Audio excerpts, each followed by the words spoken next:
back to another video. So today is gonna be something very different, something I'm very nervous about, but very excited about. As you guys remember, first video of February, I was like, recommend different places to me. If you have a business, tell me about it, I'll come. And somebody sent me a DM, Heather, and she said, hey, my boyfriend owns a gym out here in San Dimas. It's a CrossFit gym. We would love to have you over and put you through a workout. As you guys know, CrossFit makes me incredibly nervous. It is intense. If it's done the wrong way, you can get injuries, but I figure, why not allow these amazing people the opportunity to show me what could be amazing about CrossFit? So I'm very nervous. I think I might throw up. I don't know. I really have no idea, but they said they'll take it easy on me and that they wouldn't laugh at me, and that, my friends, is all that matters. So today, Jasmine's trying CrossFit. Let's go. Nice to meet you. Hello. I really thought it was a long shot. Like, you posted your video, and as I'm watching it, I paused it. I'm like, I'm gonna message her. I'm like, this is gonna get lost in her DM. No, literally, I've been going through all of my DMs, and this to me made sense. Somebody that actually watched the video was like, hey, I have something that you can come and try. I'm excited. Please be nice. I'm really nervous. So before we do the actual workout, I wanted to just like sit down, talk about some of the negative stigmas that are around CrossFit, because I was guilty of it like 2 years ago. That was another reason where I'm like, she's not gonna do this. That was a long time ago. So I'm intrigued to see kind of your guys' perspective. Obviously, you guys don't seem like you're broken. So I feel that you guys have some good knowledge to share with everyone. Just kind of have like a little open discussion about CrossFit. I have Heather, JP, and Matt. JP and Matt collectively own this amazing gym called CrossFit, and it's called Crossfit San Dimas. Yeah. Well, it's called CrossFit, that's it. That's the only They are the sole owners of CrossFit. They invented it. We're gonna get into the negative stigmas that are over. What do you mean? People love CrossFit. Now they honestly do. I feel that it's gotten a lot better. I know like OG CrossFit was pretty chaotic, pretty bad. Like if you watch some original CrossFit games and stuff, it's pretty ugly. Oh, it's pretty bad. And there's like a lot of people who still kind of like see that and they assume that's still what's like that. And it has evolved a lot. A lot of those people now went and got actual weightlifting coaches to teach them how to do it correctly and stuff like that. So it has evolved, but a lot of people still just like saw that and they're like, that's it. They refuse to like see what it's like now. There's people who try and do it on their own, or they'll watch videos online and they try and mimic it. Yeah, the bad coaches. I've been to my fair share of gyms through working and everything, and there's some gyms where people are great, the coaches are awesome. I've been to some gyms where they really don't care. They're kind of just like, hey, we're CrossFit, you're paying money, like whatever, go do your thing. And that's the issue too. There are those gyms out there, unfortunately, where there's people who are just banking off of the name of CrossFit, and unfortunately those are the gyms that are giving the good gyms like a bad rep, because people see that. I have friends in San Diego who are like, I want to check out a CrossFit gym, like, do you know of any good ones in the area? And I was like, I could name a couple, but my biggest tips that I give my friends to try out is find someone you're comfortable with. But if you've never lifted a day in your life, make sure you find a coach that's gonna start you off slow. Sure. If you go to a gym and they tell you to be like, throw 100 pounds on the bar and you're not strong enough for it, if you find a coach that's trying to push you to go heavier than you should, because there's a difference between a coach being like, you're sandbagging, I know you can do more weight than that, you should put some more weight, and like push you in a good way, versus, oh no, you can do 100 pounds even though I've never seen you lift before. I see what you're saying. So find someone who's gonna start you off slow, because a good coach obviously is gonna want you to come back, so they're gonna want you to take it easy your first day, and they don't want you to die and not want to come back. Well, I'm suddenly feeling way less nervous about it. Our doormat says, leave your ego at the door. We have people come in and be like, oh yeah, I can do this, and they really don't like it when he says, I want you to do half the weight. It's not that I don't believe you could do it, I think you could, but I want you to do it correctly. I want you to be in the long term moving heavier weight really well, as opposed to like, I can get you to do more weight immediately. No, it's totally the same thing for powerlifting too, though. It's the long term. Short term, you can do more weight immediately, but you'll get hurt or you'll just get stuck. You'll be plateaued there forever, and then you'll get frustrated and either leave, quit, whatever it is. A lot of it comes down to the coach too. It's up to the person to communicate with the coach. Like, if I have a shoulder injury, every time I raise, this is as high as I can raise my arm, the coach will be able to work around that. I think communication is super key. And also too, like, rushing to get the numbers there, learning the proper movement patterns is everything. It's not fun in the beginning because you see people doing all these cool things, but they worked up to that point. There's progressions that people follow rather than people who don't have the physical ability to do that. I think that that's really important, is just following progressions. And unfortunately, there are people out there that they just want the numbers, they want to do it for the gram, and stuff like that, you know? And like there's a time and place for that, but it's not, and like like your long-term benefit to rush those parts or skip that. Let's also break the stigma of, and I know that this should just not even be a thing anymore, but girls fearing becoming a bulky Dana Lynn Bailey, even though I love her. Hey, love you, DLB. Girls, you know, who are not into fitness look at that and they're intimidated. How can you explain that lifting heavy weights and doing all of these cool movements won't actually make you? Well, I think I was guilty of that. You have to really eat and train a certain way to get that big. Right. Like as women, I wish or perhaps you don't wake up big by accident. Wait a minute. Even Olympic weightlifters who like might have to move up a weight class, it is not easy to get that big, especially for women. You're not gonna get big and bulky. And part of it too is like when you stop caring about how you look and start caring about your performance, as long as you're eating correctly, obviously, the body kind of comes along with it. Well, that's what I was gonna say is that with time, your mind is actually morphing in the process of you getting stronger. So you're starting to put on muscle, and maybe 3 months ago you wouldn't have wanted that amount, but then you start falling so in love with the actual lifts and the progress that you're kind of like, oh, I kind of like that my biceps look like this, or like my back looks really good. Proud of your big legs. Yeah, exactly.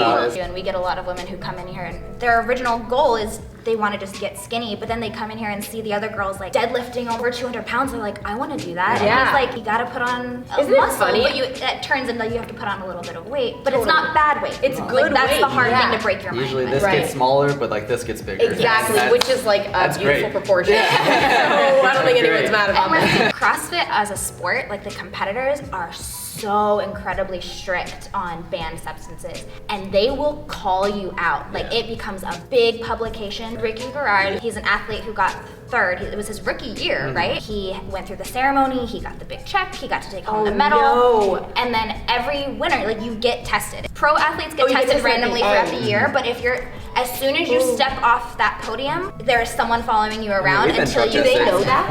Oh yeah, yeah. So if what you're the a hell is he competitor, thinking? sometimes they think they can get away with They can it. cycle off in time. He was stripped of his third place medal, stripped of the title, and the guy who got fourth was then given that placement. But what sucks is like he wasn't given that placement on the games floor and lost that moment. He wasn't on the podium. He didn't get the he's such a big part of it all. Yeah. That's what you're doing it for. Is at the end that chance to win. Well, you get the medal and the check, but it's not the same as being given it presented in that moment, rather than like, oh, sorry, this guy had stuff in his body. It's coming in the mail. Yeah, literally. Another stigma though that I was thinking about is like the fact that what people see and perceive as CrossFit, they think that that's every single person in every single gym, which is not true at all. Oh, I was one of those people. Yeah, like literally 90% of our members, and I would I'm gonna go out on a limb here, but I'm pretty sure like 90% of the members at almost every CrossFit gym are just everyday people. Trying to go to the soccer games. moms, grandmas, soccer high school moms, kids. accountants, janitors, CEOs, you literally, the community is what makes CrossFit so special and unique, because there's something about suffering with somebody, right?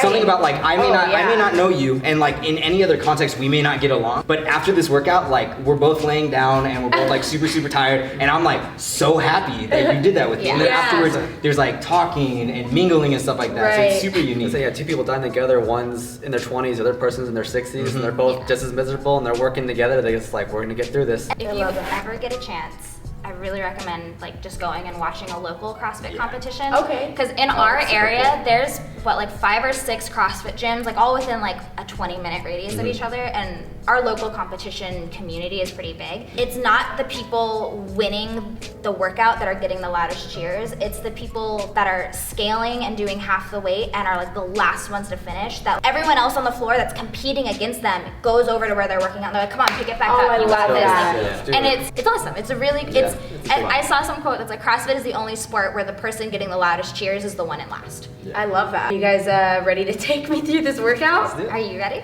No. Let's do it.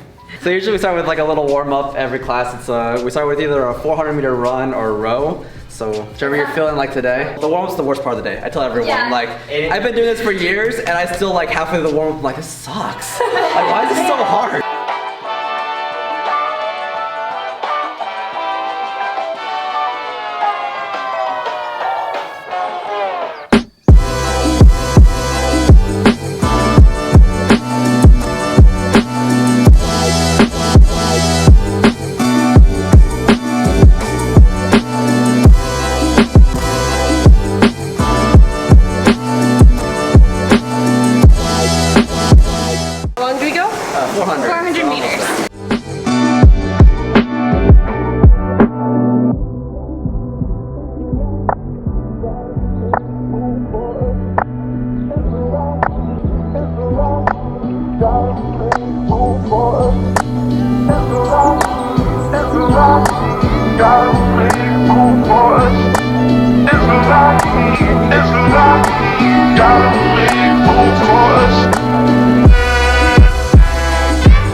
partner workout. You two are gonna be sharing. One person does one round, and then the other person does the other round. So you're gonna be taking, your rest will be while they're doing a full round. Gotcha. So it's gonna be 6 rounds, but that's 6 total. So like I said, you'll each do 3 rounds each. Okay. So don't get scared. We're gonna start off with 5 hang power cleans. We're gonna do 10 bar facing burpees. Yay! You get to lay down on the burpee. Yeah. Oh, the yeah. burpee, another classic CrossFit movement that everyone loves to hate. And one person will go through, and the other person will go through, so your rest is that. You should keep contact the entire time. So we want to keep our head up, looking straight ahead the whole time. What we're going to do is just kind of turn your elbows out. Feel like you're trying to turn your thumb into you. And from here, we're just going to shrug your shoulders up nice and high. And that's it, just 5 reps. 5 big shrugs. It's a good bro movement. Yeah. A few inches and shrug.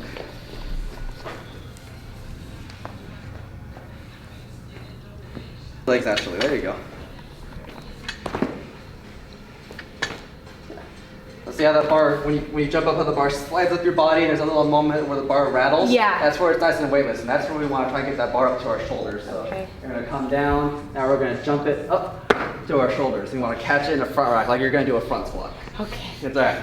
You can do it. I believe in you. Oh, God. Oh, no. Shoulders, jump and catch. There you go. There, not bad. It's alright. Oh, God. Mom, can you come get me? Okay, so down. Jump. That's better. That was even better. So the idea is we want that bar as close as we can. So it's like you're holding an object. You held something out here. It's a lot heavier. Suppose you hold it close to your body. So when we have that bar, we want the bar to come right up our body. Keep it as close as possible. There you go. Better. It's kind of like you're jumping into like an upright row. Right. Upright row into a nice little catch. I have to think about it It's so okay. much. Oh, it's fine. That's totally normal. Oh, There you go. oh, that felt really good. There you go. Okay. Yeah, it looked really good. There you go. Not bad at all. Wow. This girl's a pro. Deadlift first. There you go. And then we're gonna start kind of before. Just come down, stand up. You're gonna add the shrug in there. Stand up and shrug. Good. Let's add the jump down and jump. And then let's go to the shoulders. Okay, you can do it. Ooh. There you go. Not bad at all. Woo. I did it.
Let's go.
Oh my god, yeah, it was like the easiest workout I've ever done in my whole life. That was good. That was really good. I think that's like one of the hardest parts of CrossFit is everyone's so intimidated. Right. And the biggest like hump to get over is just coming in and doing it. No. Do you guys want to try these out back? Oh yeah. You don't have to. No, let's do it. It'd be cool if you did. No, let's do it. Totally don't have to. Right when I thought the video was done. So this is all we're gonna do. Okay. We're gonna, there's a little meter right here that says calories. Yeah. We're just gonna go until that says, I want you to just go super easy till that says 5. Once it hits 5, your goal is to get to 10. No, let's do 12. No. Your goal is to get to 12. Alright. Your goal is to get, well, it's from 5 to 12. Okay, that's fair. As fast as you can. That's your goal. Pedal as hard as you can. Just pedal and push. Like the ice cream man just went and you had to chasing him down your bike. You're like, come back. Ryan, you want to try this instead for me? As in like 0.5 or 5? 5. Okay.